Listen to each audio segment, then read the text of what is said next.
Sou sogra pela terceira vez, e a vida me levou a uma situação inesperada. Há alguns dias, meu genro se mudou para minha casa, aqui no coração do Rio de Janeiro. Aos meus 45 anos, sempre gostei da tranquilidade e da solidão do meu lar, onde todas as noites eu me entregava a um sono reparador, longe das complicações da vida familiar. Mas aquela noite foi diferente. Com os olhos fixos no teto do meu quarto, comecei a refletir sobre tudo que vivi até agora. Pensei, o que está acontecendo comigo? Será a idade ou é que ninguém mais me acha atraente? Há muito tempo eu não sentia aquela paixão que um dia me fez viver intensamente. Então, rolando de um lado pro outro na cama grande, comecei a lembrar dos momentos em que meu marido e eu ficávamos acordados, trocando risadas e sussurros na escuridão. A monotonia da minha rotina pesava como uma corrente. Percebi que já era quase meia-noite, suspirei fundo e disse para mim mesma, tá bom, chega de tanto pensar. Vou tentar dormir. Mas de repente uns barulhos estranhos vindos do quarto da minha filha e do meu genro acenderam uma faísca dentro de mim. A curiosidade começou a tomar conta, desafiando a mesmice da minha vida. Escutei com atenção, e os sons do quarto ao lado só aumentaram minha curiosidade. Um arrepio percorreu minha espinha, como uma brisa de um amor que desperta depois de anos adormecido. A temperatura na casa parecia subir, mas não era só o calor carioca, era a febre do mistério que me envolvia. Com decisão levantei, deixando o sono e os cobertores para trás para explorar o desconhecido. Caminhei na ponta dos pés e com cuidado girei a maçaneta da porta tentando não fazer barulho.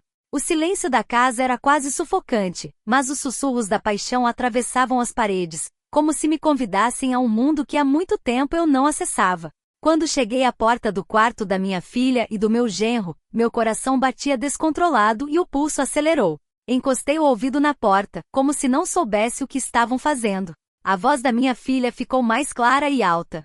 Ouvi ela dizer, por favor, amor, vai mais devagar, minha mãe tá no quarto ao lado e pode ouvir. Meu genro respondeu, relaxa, querida, ela entende dessas coisas. Mas minha filha insistiu, tá, mas nem por isso precisamos fazer tanto barulho. Lembra que estamos na casa dela e temos que respeitar? Senti o tempo parar ao ouvir as palavras da minha filha.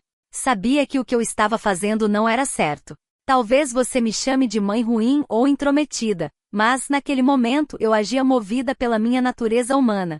Recuei devagar, mas sem querer, pisei num ursinho de pelúcia que ao ser apertado começou a falar, oi, oi, te amo, te amo. Meu coração afundou, o silêncio da noite não conseguiu abafar a voz do ursinho, que quebrou a tensão do momento. Corri pro meu quarto e como pude fechei a porta sem fazer barulho, ficando um tempo parada atrás dela. Ouvi alguém sair do quarto deles e com certeza pegaram o ursinho, porque a voz dele ecoou de novo. Tudo começou assim, mas o que eu faria depois com meu genro seria ainda mais surpreendente. Aquela madrugada foi longa, cheia de pensamentos sombrios sobre o que eu tinha feito. Quando o sol finalmente nasceu, parecia zombar de mim, enquanto meu coração ainda batia no ritmo das lembranças do que aconteceu horas antes. Não tinha coragem de sair do quarto, como se o simples ato de pisar fora daquele refúgio me denunciasse. Mesmo assim, queria quebrar o feitiço que eu mesma criei na minha cabeça. Foi então que ouvi uma batida leve na porta. Com a voz trêmula, perguntei, quem é? Sou eu, mãe, respondeu minha filha com aquela doçura que só uma filha tem. Lembra que te falei da consulta com o médico hoje? Tô saindo agora para não perder a hora.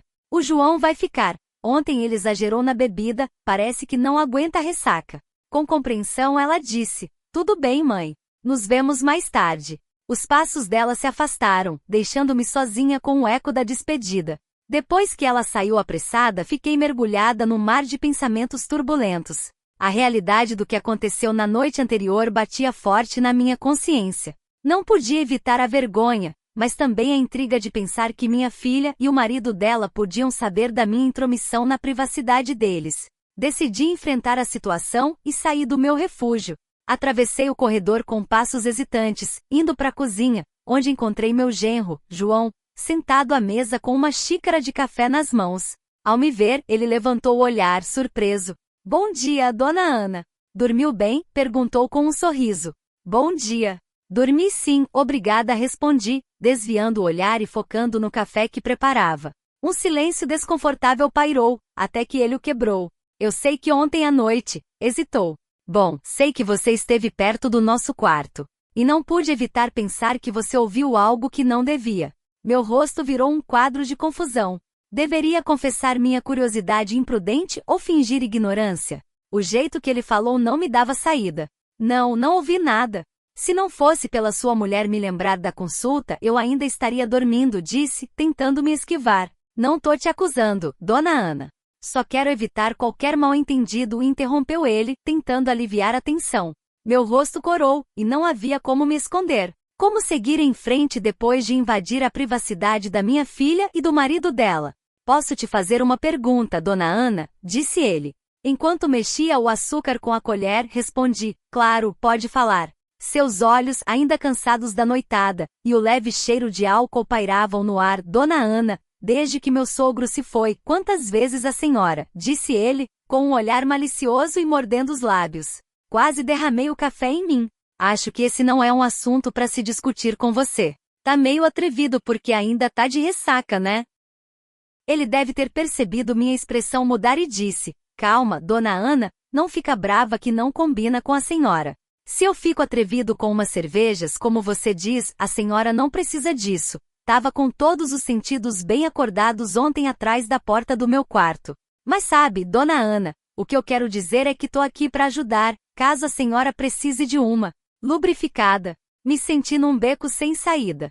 João é jovem, bem cuidado. O trabalho dele como gerente de numa empresa dava acesso a benefícios como academia. Quando eu ia responder, a porta da rua abriu, e saí da cozinha para ver quem era. Minha filha, Mariana, com uma cara preocupada, disse, oi mãe, nem acredita no que aconteceu. Tá tendo uma manifestação na avenida, e não tão deixando ninguém passar. Como já passou da hora, decidi voltar para casa. João continuava na cozinha, mexendo no celular. A tensão pairava no ar, mas minha filha não fazia ideia do que estava rolando nas paredes da minha casa. Tô exausta. Vou descansar um pouco, disse Mariana, indo pro quarto. João se levantou, e antes de seguir a esposa, parou na minha frente. Dona Ana, sei que tem algo em você que quer, mas pensa bem. Lembra que só nos separam algumas paredes. Não disse nada, só o encarei, balançando a cabeça em negativa. A paz que reinava na minha casa estava ameaçada pelo elefante que eu mesma deixei entrar com minha atitude naquela noite. Sabia que a culpa era minha por bisbilhotar onde não devia, mas também via o tipo de homem com quem minha filha estava. Aquela noite foi a mais longa da minha vida. Até o tic-tac do relógio parecia parado. Não sabia como contar isso para Mariana. Não queria magoá-la, muito menos ser a causa de uma briga entre eles. Decidi conversar primeiro com João, para entender qual era a dele.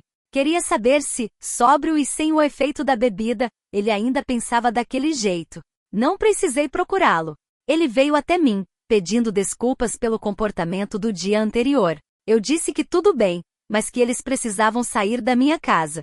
Falei que ia ficar de olho na Mariana. Não fiz isso só por causa do que ele disse. Fiz mais por medo das minhas próprias ações. Se naquela noite eu não me controlei, talvez na próxima eu aceitasse a proposta do meu genro. Como eu sempre digo, sou humana, tenho coração e sentimentos. No fim, Mariana terminou com ele, mas porque ele começou a negligenciá-la, colocando a bebida acima de tudo. Ela nunca soube da nossa conversa, e agora mora comigo, onde de vez em quando, eu a incentivo a ajudar o ex-marido, que tá cada vez mais afundado. Ninguém pode evitar pensamentos errados ou impróprios, mas podemos evitar transformar isso em realidade.